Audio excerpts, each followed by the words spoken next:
Hey guys, it's Shara from Woodshop Diaries, and today I'm going to show you how I built this awesome workbench.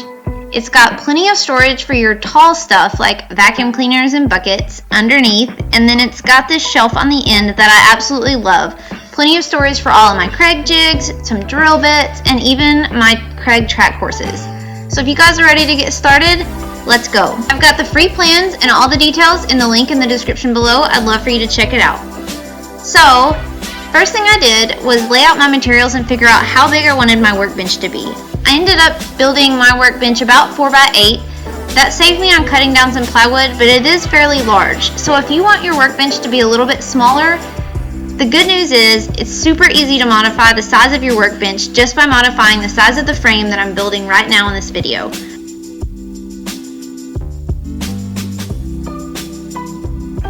You'll have to build two identical frames the size you want your workbench to be out of 2x4 material.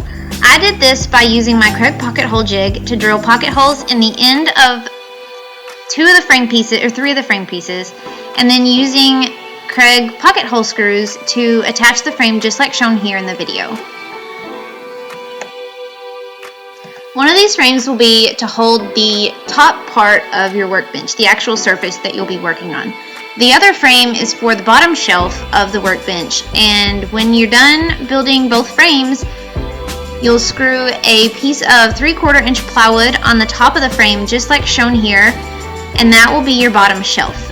So once the bottom shelf is together, now it's time to cut the legs.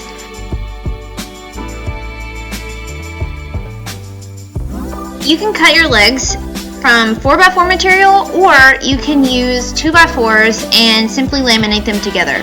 I actually had two 4x4 legs and two laminated 2x4 legs. Either one will work fine, and it shouldn't really make any difference as far as the structure of your workbench goes. Simply screw these in. It was actually easier for me to set these up on my Craig track horses and then screw in from the bottom using some really long screws, like 3-inch screws. And I actually glued these as well just for extra strength, and I screwed the legs in through the bottom side of the bottom shelf, and once all the legs were in, it was time to attach the casters.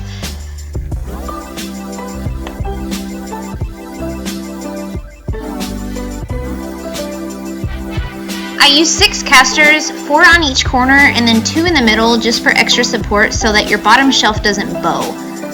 I just used regular 3-inch casters and 1 1/4 inch screws to attach them through the bottom side. And then once they were attached, I had to test it out and just to see how they work. Now remember that second frame that we built from the first step? Now you will attach it onto the top of your legs and screw in using 2.5 inch or 3-inch wood screws. Just make sure that all the corners are good and secure and that it's nice and square. Now it's time to add your actual work surface of your workbench. For this, I used a good quality hardwood plywood. It was Pure Bond Birch, 3/4 inch thick plywood. I put it on top just like shown. Watching a scrawny girl maneuver a large piece of plywood onto the top of a workbench is kind of entertaining, I guess. And then because I was adding these Craig clamp tracks, I needed to cut out a section on the top for the clamp tracks to actually fit into. So for this, you'll have to follow the instructions that come with the clamps depending on the size that you would get, and cut out the exact measurements that you need to attach the clamps. I used my circular saw to rip the length that I needed, and then I just used my jigsaw to kind of square off the end of that corner. I did this on both one of the long ends and one of the short ends to make a good 90 degrees, so if I need to clamp down pieces onto my work surface, it makes it really nice and easy.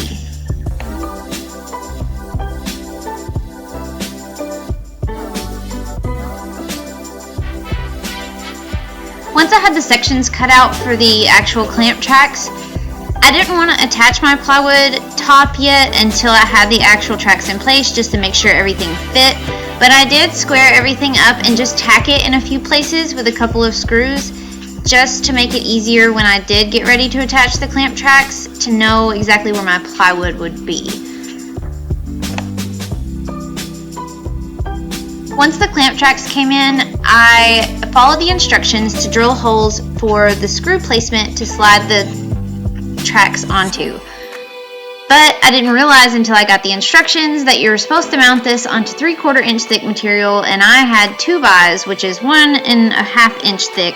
So I ended up having to drill the holes for the bolts and then taking a larger drill bit, drill halfway through from the bottom side so that the screw would fit up further into the wood, so there would be enough actually sticking out of the top of the wood to screw a bolt onto, if that makes any sense at all. I used painter's tape kind of as a collar so that I would know how far up into the wood to drill from the bottom side. So I just attached a piece of painter's tape on my drill bit about 3/4 inch from the tip. That way I would drill about 3/4 inch through the wood, which would technically be the same as if I was drilling through 3/4 inch material, which is what the instructions said to do. One tip that I have is I found it easier to line the bolts up with the nuts in the track and attach just like I'm showing in the video instead of actually sliding it on. I kept finding that my bolts were getting stuck in the track when I was trying to slide it on, so I thought it was easier to do it this way from the top. Once the tracks were in place, I could go ahead and screw the rest of the top on through the 2x4 frame from the bottom side using 2-inch screws. And finally, I attached a 2x4 frame around the whole outside of the top just to cover up all the plywood edges and cover up the edge of the actual clamp tracks. This will also add some extra strength to that 2x4 frame to keep it from bowing and keep your top nice and flat. The next thing I did was rip down some plywood that will be the end of the bench shelf. What I did was cut a piece of plywood that would run from the bottom shelf to the top frame. That would be 4 inches wide, or 4 feet wide, so it would fit all the way across the whole workbench. I did this using my Kreg Rip Cut and my Kreg AccuCut, and then I used my Kreg pocket hole jig to drill pocket holes along the bottom side of this shelf divider and a couple places in the top so I could attach it to the frame.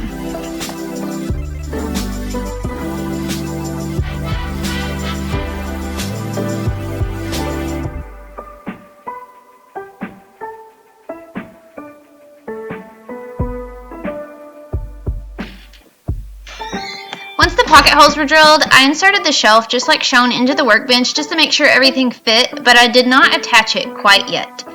I'll attach this after I put the 2 sides on. I'll show you in just a second.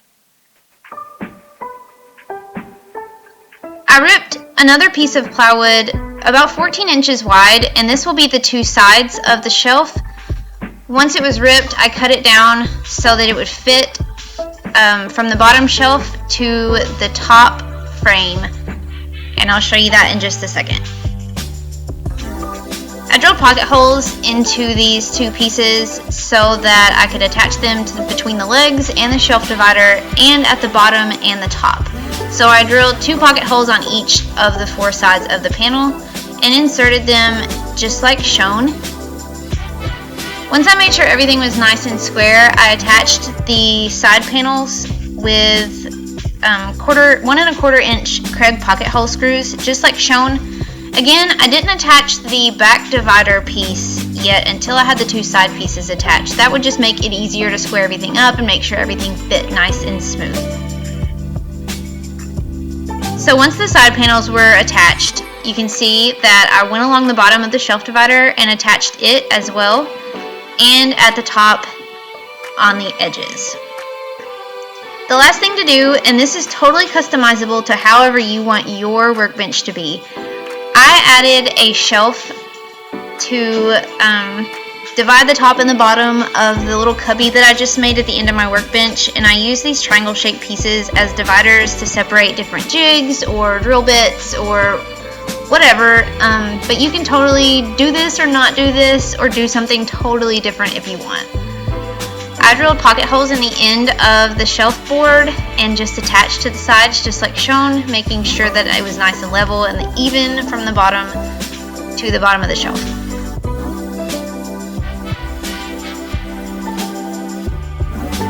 And that's it. I filled it up with all my good stuff and I'm ready to get to work. So what do you guys think? I'd love it if you'd leave your comments and go check out the blog post in the link in the description below. And I'd also love it if you check out all my other YouTube videos and subscribe for plenty more where that came from. Until next time, happy building!